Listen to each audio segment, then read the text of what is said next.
caro saluto da Fabio Moresco e benvenuti ad un'altra puntata di Venezia per voi.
Ed era appunto la tradizione veneziana che voleva che i nobili si rincontrassero alla sera nelle ville venete lungo la riviera del Brenta per festeggiare e passare in maniera convivevole le loro serate.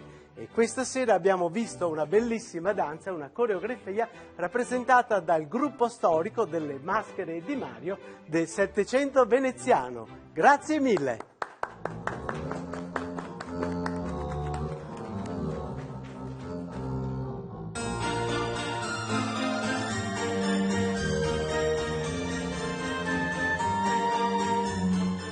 Dopo aver ammirato gli affreschi all'ingresso, mi trovo ora al primo piano, che è quello creato dalla famiglia dei Wittmann e raccordato con questa bellissima balaustra dove notiamo ci sono delle sporgenze. E a cosa servivano?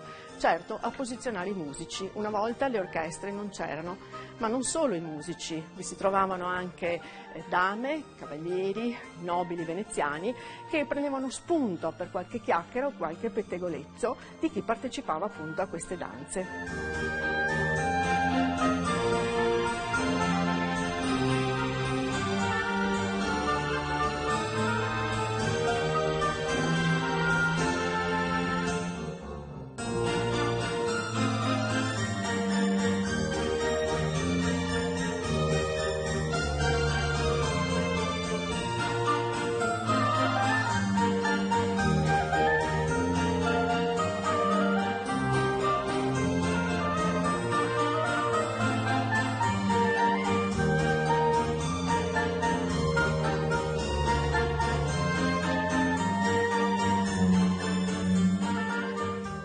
Si conclude qui la nostra puntata di oggi, quindi ringraziamo la nostra guida Alessandra Massignani che ci ha accompagnato questo splendido viaggio lungo il fiume Brenta. Ringraziamo i nostri nobili amici dell'Associazione Le Maschere di Mario, gruppo storico del Settecento veneziano. Ringraziamo naturalmente le proprietà delle ville che ci hanno ospitato e da Alessandra Massignani E da Fabio Moresco vi diamo appuntamento alla prossima puntata di Venezia per voi!